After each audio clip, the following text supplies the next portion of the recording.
प्रिया पटेल।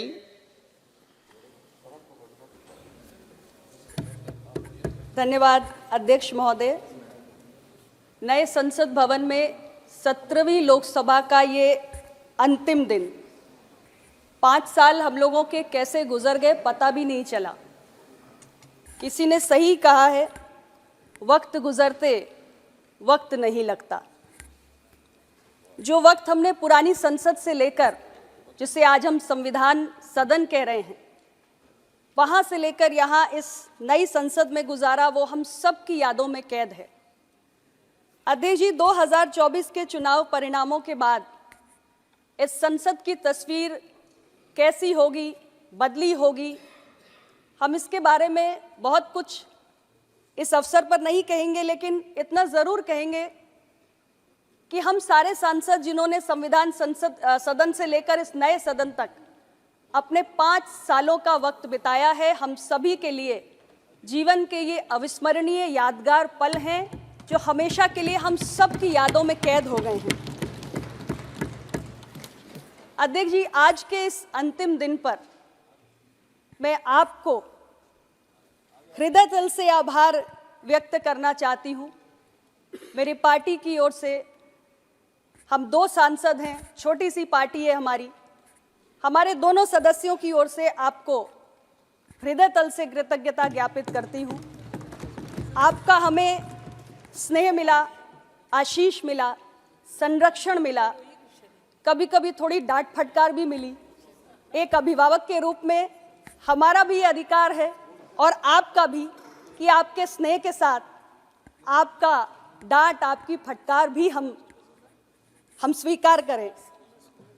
अध्यक्ष जी, आपके अपने अध्यक्षीय कार्यकाल में आपने अनेक अभिनव पहल की सांसदों की कार्यकुशलता को बढ़ाने के लिए, खास तौर से जो सांसद पहली बार चुनकर आते हैं, आपके नए प्रयोगों से, आपकी नई अभिनव पहल से उनकी बहुत सहायता हुई। हम जब इस सदन में चुनकर आते हैं, ये हमारे लिए सौभाग्य तो है ही, लेकिन सौभाग्य से बढ़कर एक बहुत बड़ा दायित्व है। लाखों लोगों की अपेक्षाएं हमसे होती हैं और आपने उन अपेक्षाओं के अनुरूप उनकी भावनाओं को व्यक्त करने के लिए हमें इस सदन में अवसर प्रदान किया है। उसके लिए मैं बहुत बहुत आभारी हूं। अध्यक्ष जी, ये मेरा दूसरा कार्यकाल है और मेरी एक छोटी सी पार्टी है। इस सदन में आके मैंने बहुत सारा अनुभव प्राप्त किया। ये सदन जहां देश के तमाम राज्यों से बड़े छोटे अनेक राजनीतिक दलों के प्रतिनिधि चुनकर आते हैं और बहुत सारे वरिष्ठ सांसदगण हैं जो इस सदन में कई कई कार्यकाल अपने पूरे कर चुके हैं। अलग अलग विचारधाराओं को जानना, देश के कोने कोने में रहने वाली जनता की अपेक्षाओं को समझना, उनके दृष्टिकोण को समझना और अनेकों अनेक अनुभवी नेताओं के विचारों से लाभान्वित होना, ये एक ऐसा अनुभव है जिसकी शब्दों में व्याख्या करना कठिन है। किंतु मेरे जीवन का सचमुच ये एक बहुत ही अविस्मरणीय कार्यकाल रहा। अब तो मैं 10 वर्ष कहूँगी। बहुत कुछ सीखा। मैं आज इस अवसर पर अन्य राजनीतिक दलों के, हमारे जो भी राष्ट्रीय दल, क्षेत्रीय दल, बड़े बड़े नेता जो यहाँ पर मौजूद हैं, जिनसे हमने बहुत कुछ सीखा है, उनको भी मैं आभार व्यक्त करना चाहती हूँ कि युवा सांसदों को संसद के अंदर कैसे अपने मसलों को सही ढंग से रखना है, ये हमारे वरिष्ठ सांसद ही हमको सिखाते हैं। मैं उन सब के प्रति कृतज्ञता ज्ञापित करना चाहती हूँ।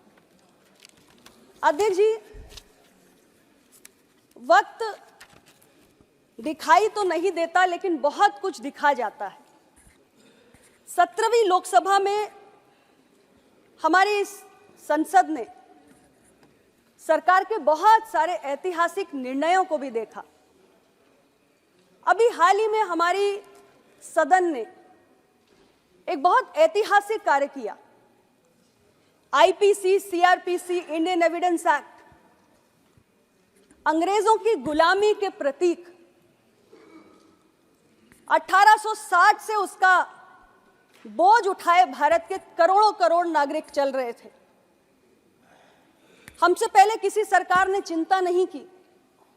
मुझे गर्व है माननीय प्रधानमंत्री श्री नरेंद्र मोदी जी की सरकार ने इस ओर अपनी दृष्टि दौड़ाई और अंग्रेजों के जमाने से बने हुए ये कानून, जिनके उद्देश्य में भारत के नागरिक को दंड देना प्राथमिकता थी, भारत के नागरिक के साथ न्याय करना प्राथमिकता नहीं थी, उसको बदलने का काम इस संसद ने इस 17वीं लोकसभा में किया है। अध्यक्ष जी, जब हमने संविधान सदन से अपने इस नए सदन में प्रवेश किया, तब भी हमारी सरकार ने इतिहास रचा।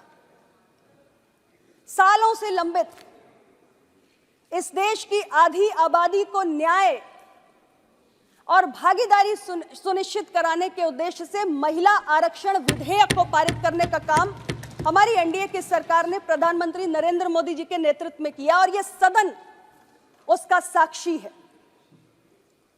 अध्यक्ष जी, इस 17वीं लोकसभा के कार्यकाल के दौरान हमने एक भयावह त्रासदी को देखा, कोविड-19 को देखा, और मुझे गर्व है कि जब पूरी दुनिया कोविड की महामारी से जूझ रही थी, उस वक्त में भारत ने वसुधैव कुटुंबकम की अपनी भावना को सर्वोपरि रखते हुए वैक्सीन मैत्री इनिशिएटिव के अंतर्गत 100 से अधिक देशों को वैक्सीन और दवाएं सप्लाई करने का काम किया। यह सब कुछ 17वीं लोकसभा के कार्यकाल में हमने देखा। बहुत सारे ऐतिहासिक निर्णयों की साक्षी यह 17वीं लोकसभा रही। मैं इस अवसर पर एक और चिंता को व्यक्त करना चाहती हूं अध्यक्ष महोदय। एक युवा सांसद, युवा मंत्री के रूप में सदन का एक एक क्षण मूल्यवान होता है। करोड़ों करोड़ लोगों की अपेक्षाओं के साथ हम इस सदन में चुनकर पहुंचते हैं और एक एक क्षण जब हंगामे की भेंट चढ़ता है, जिसका उपयोग सार्थक चर्चाओं के लिए होना चाहिए, जिसका उपयोग जन भावनाओं की अभिव्यक्ति के लिए होना चाहिए, तो हमारे जैसे युवा सदस्यों को कष्ट होता है। ये अवसर बार बार नहीं मिलता। बहुत कम लोग इतने सौभाग्यशाली होते हैं जो अनेक बार चुनकर आते हैं, लेकिन जो एक या दो बार चुनकर आते हैं, उनके लिए 5 सालों में एक एक क्षण की कीमत होती है। ऐसे में अध्यक्ष महोदय, मैं इतना ही कहना चाहूंगी कि 18वीं लोकसभा में कम से कम विभिन्न राजनीतिक दलों के जो भी सदस्य यहां चुनकर आए, हम सब की ये कोशिश होनी चाहिए कि सदन के एक एक क्षण का सदुपयोग हो। सदन को हंगामे की भेंट चढ़ाने से बेहतर है कि सरकार को कटघरे में खड़ा किया जाए, सरकार से सवाल पूछे जाए, मीडिया की हेडलाइन ये बने कि सदन की कार्रवाई स्थगित हो गई, सदन नहीं चला। इससे बेहतर ये हो सकता है कि सरकार विपक्ष के उक्त सवाल से असहज हो गई। ये शायद एक बेहतर हेडलाइन हो सकती है।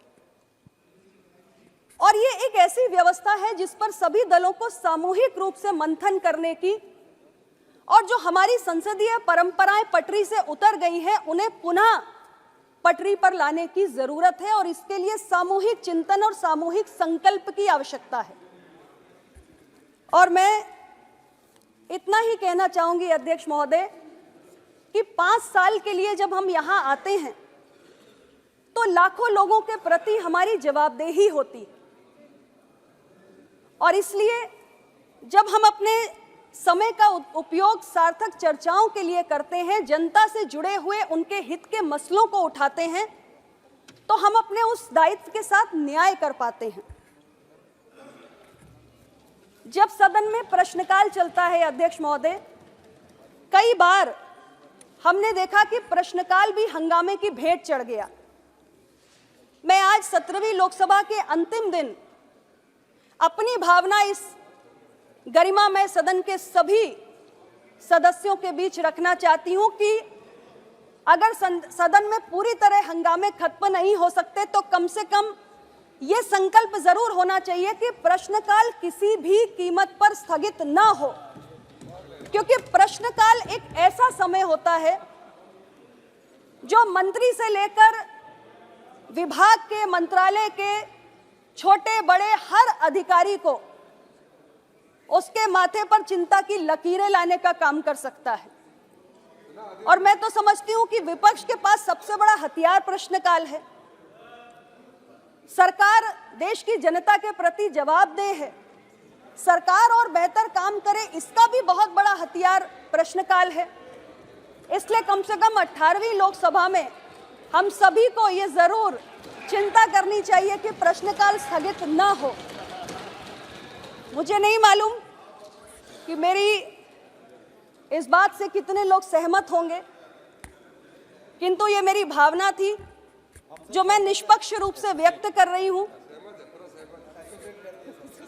और मैं पुनः इस अवसर पर अध्यक्ष महोदय आपको धन्यवाद देती हूं, आभार व्यक्त करती हूं। आपके मार्गदर्शन में हम सभी को इस गौरवशाली सदन में अपनी बात रखने का अवसर मिला। बहुत बहुत धन्यवाद।